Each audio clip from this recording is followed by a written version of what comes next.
જીવનમાં સુખી થવું હોય તો માતા પિતાની સેવા કરો. માતા પિતા જે એવા છે કે તમારું જીવન ધન્ય કરી દે. સુખ સમૃદ્ધિ શાંતિ અને અંતરથી જો આશીર્વાદ મળી જાય માતા પિતાના તો તમારું જીવન ધન્ય થઈ જાય. માણસ મોટો થાય એટલે બધું ભૂલતો જાય છે, પણ જીવન આપ્યું છે પરમાત્મા માતા પિતાએ. આ જીવનને જીવવાનો એક લાવો લ્યો. આ એક અમૃતવાણી છે. જ્યારે સંતો મહાપુરુષો ભક્તો રામદેવપીર બાબા જેને પરમાત્મા સ્વરૂપ કીધું છે એ પણ પરમાત્મા હોવા છતાં માતા પિતાની આજ્ઞાનું પાલન કરેલું છે.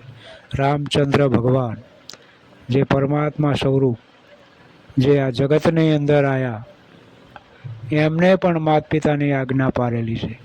માતા પિતાની આજ્ઞા એ જ આપણો ધર્મ. માણસ કહે છે કે તમારો ધર્મ શું? પ્રથમ તો આપણો ધર્મ જાણો. આપણો ધર્મ રે માતા પિતાની સેવા કરવી, મનુષ્યની સેવા કરવી, જીવ માત્રની સેવા કરવી. એ જ આપણો મનુષ્ય અવતાર છે ભાઈ. મનુષ્ય અવતાર મહામૂલો છે, અમૂલ્ય છે. એને જ્યાં ત્યાં વેપરી ના રાખો.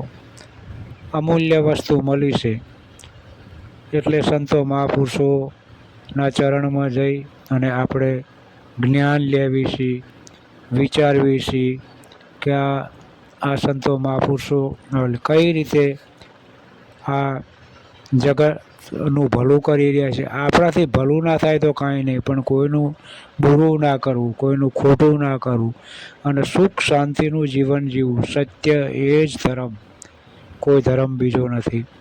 સેવા એ જ હર કોઈ સેવા એ જ સાચી સેવા.